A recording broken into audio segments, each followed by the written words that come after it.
മുനമ്പത്തെ ഭൂമിയുടെ സ്വഭാവം പരിശോധിക്കാൻ വഖഫ് ട്രിബ്യൂണൽ. ഭൂമി വഖഫ് ആണോ ദാനമാണോ എന്നാണ് പുതുതായി പരിശോധിക്കുന്നത്. പറവൂർ സബ് കോടതിയും ഹൈക്കോടതിയും ഭൂമിയുടെ കൈവശാവകാശം മാത്രമാണ് തീരുമാനിച്ചിരുന്നതെന്ന് ട്രിബ്യൂണൽ വിലയിരുത്തി.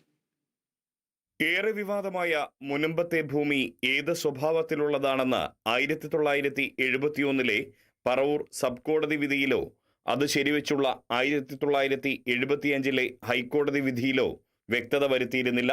ഈ സാഹചര്യത്തിലാണ് മുനമ്പത്തെ ഭൂമിയുടെ സ്വഭാവം പുതുതായി പഠിക്കാൻ കോഴിക്കോട് വഖഫ് ട്രിബ്യൂണൽ തീരുമാനിച്ചിരിക്കുന്നത്. നേരത്തെ പറവൂർ സബ് കോടതിയും ഹൈക്കോടതിയും കൈവശാവകാശം മാത്രമായിരുന്നു തീരുമാനിച്ചിരുന്നതെന്ന് ഫാറൂഖ് കോളേജ് ഹർജിയുമായി ബന്ധപ്പെട്ട വാദത്തിനിടെ ട്രിബ്യൂണൽ വ്യക്തമാക്കി. ഈ അവ്യക്തത ഒഴിവാക്കാനാണ് രജിസ്ട്രേഷൻ സർട്ടിഫിക്കറ്റുകൾ അടക്കമുള്ള കാര്യങ്ങൾ പരിശോധിക്കാൻ തീരുമാനിച്ചിരിക്കുന്നത്. ഇന്ന് നടന്ന വാദത്തിൽ ഫാറൂഖ് കോളേജിന്റെയും വഖഫ് ബോർഡിന്റെയും സിദ്ദിഖ് സേഠിന്റെ കുടുംബാംഗങ്ങളുടെയും അഭിഭാഷകർ അവരവരുടെ ഭാഗങ്ങൾ ശക്തമായി ഉന്നയിച്ചു. ഇന്നലെ 1971 പറവൂർ സബ് കോടതി വിധി പരിശോധിച്ച വഖഫ് ട്രിബ്യൂണൽ ഇന്ന് 1975 ഹൈക്കോടതി വിധിയാണ് പരിശോധിച്ചത്.